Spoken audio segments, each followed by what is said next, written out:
indirectly builds in the cost it will take for the judicial process to give it permission to dispose your property. So you, the good payer, indirectly are servicing the cost of the judiciary at a rate of 5%. Mm-hmm. Now, if you take the cost of all borrowings within the economy, those figures will start going to something like 50 billion, which is not small figures. Right.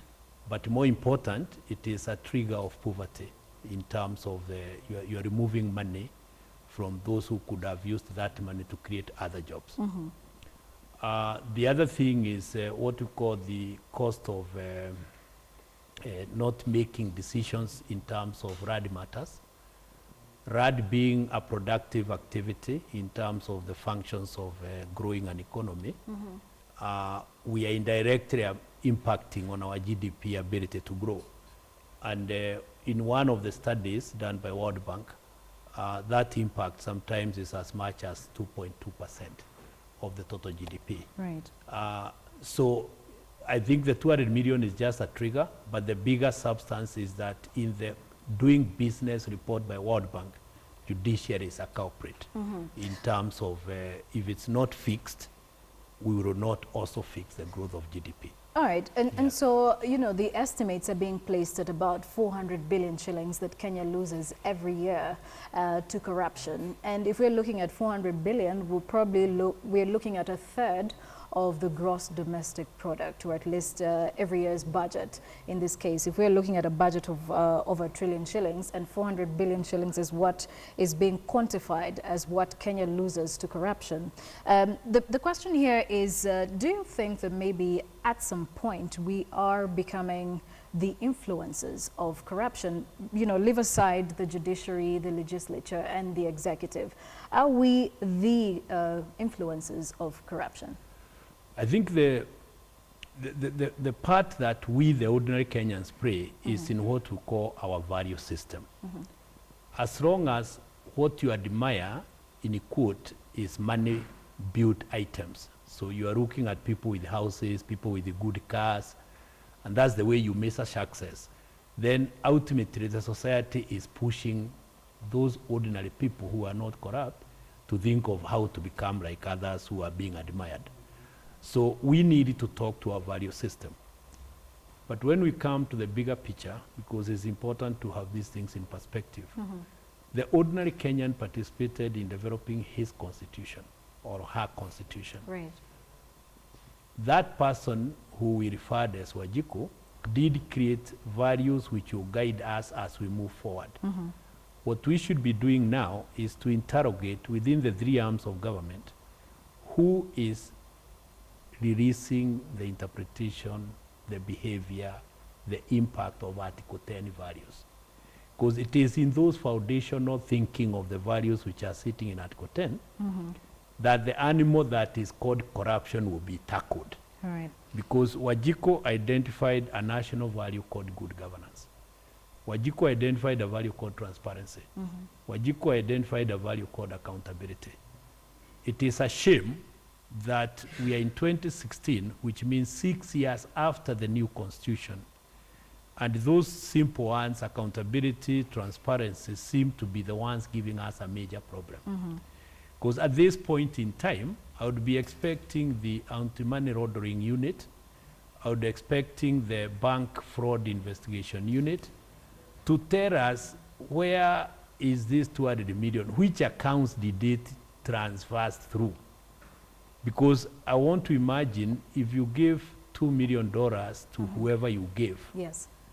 that money somehow must have entered the system of money. And that system is what the banking fraud and all those activities are meant to manage. So we have agreements with FBI. I would want to know, have we invoked those agreements and tracked that system of FBI relationship to tell them, yes, can you help us on this? Because if it's $2 million the way we are being told, the American government would also be very keen to know how their $2 million is moving up and down. In short, I'm saying the concept of being transparent is unfortunately not being carried out correctly. So from the economic point of view, you know, banks as well have been questioned, because if you look at the National Youth Service money, the 791 million shillings, it is said to have gone through a financial institution or a banking institutions. So, you know, there's a lot of questions being raised as to the role that the private sector is playing to ensure that they fight corruption. From your point of view, do you think that the private sector is even doing anything whatsoever to fight graft?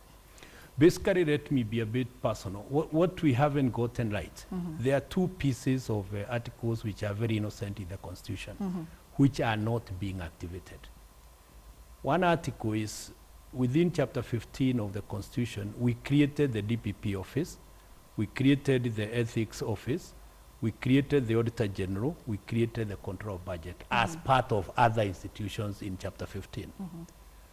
What Wajiko did is to tell anybody in Chapter 15, which are part of the names I've just mentioned, you will be my protector to ensure all other bodies of government actually oversee this Constitution. So in short, I'm saying, and it's not a secret, we have discussed some of this with even the CJ. Right. The judiciary as an item of governance is supposed to talk to the other three, which is the investigation arm, which is under the police, the prosecution arm, which is under the DPP, and then the evidence arms. The evidence arms is the Controller's Office, is the Auditor General's Office, is the bank unit in terms of provision, it's the anti-money laundering. Those are the evidence arms. What we have not done is to be holistic in getting all these to talk as one. Right. So what we are doing is passing excuses to each other. So I pick a number, call your name, I say, I think you are corrupt. But let EACC tell me. So they finish some funny investigation. Yes. And But then still they come getting back, to it. okay, and tell you whatever they tell you. Yes. From the private sector perspective, what we are saying is we pay taxes for these bodies to make what they are supposed to make. So the question we should be drilling down, are we getting value for our taxes? The World Bank report on cost of doing business is basically saying, I'm using the 207 report because it's the most latest, it's saying for business community, those who are interviewed, those who are ready to answer the question, they said for us to do business with the government, it cost us an additional 18%. Or what it means in simple language is that if you're moving a fertilizer, 18% of what you will pay as a farmer was not meant to be your cost. And that technically is the poverty creation factor sitting in all these figures. All right. And from the economic point of view, yet again, what could the country do if, say, 400 billion shillings was being put to good use? If we're looking at the amount that we are losing annually being placed at 400 billion shillings, what can this money do? How can it transform the economy? I think the answer is very straightforward. If you look at what the counties are currently getting, it's nowhere near the 400 billion. So one can almost say it can run an additional 47 equivalent counties. In short, what we are saying is that we have denied our ability to reach the 10% GDP growth that was put in Vision 2030. We have never touched beyond 7%. That addition that we keep on losing is the one corruption denies. Because the person who was doing the projection saying the economy should grow sustainably at 10%, for us to reach the Vision 2030 goals, had assumed there will be reduction in corruption. Because corruption seems not to be going anywhere, our ability to move to what we had aspired is not coming up. Now, for the ordinary reason, we are basically saying you'll still be talking of no medicine in hospital. So if you take the budget for the Ministry of Health, it's nowhere near that 400 billion. Right. If you take the Ministry of bursaries for orphaned children, it's nowhere near that figure. So what we are saying in short is that the figure is not small. And we are also saying in a very loud voice, it cannot continue as is. So I would want to encourage the systems of justice. And when I say the systems, I'm talking of the police, I'm talking of the Auditor General, I'm talking of Parliament, I'm talking of judiciary, to take the shouting of 200 million as a signal from Kenyans that we will now be talking the truth. So I don't want to look at the affidavit as just an affidavit. I want to almost tell the ordinary person out there who is heading a public institution, now wait for people to start saying the truth. And the moment we start saying, the 400 billion will be decoded to names. Right. The challenge that then we'll be having is our recovery unit, which is supposed to recover what we call corrupt assets.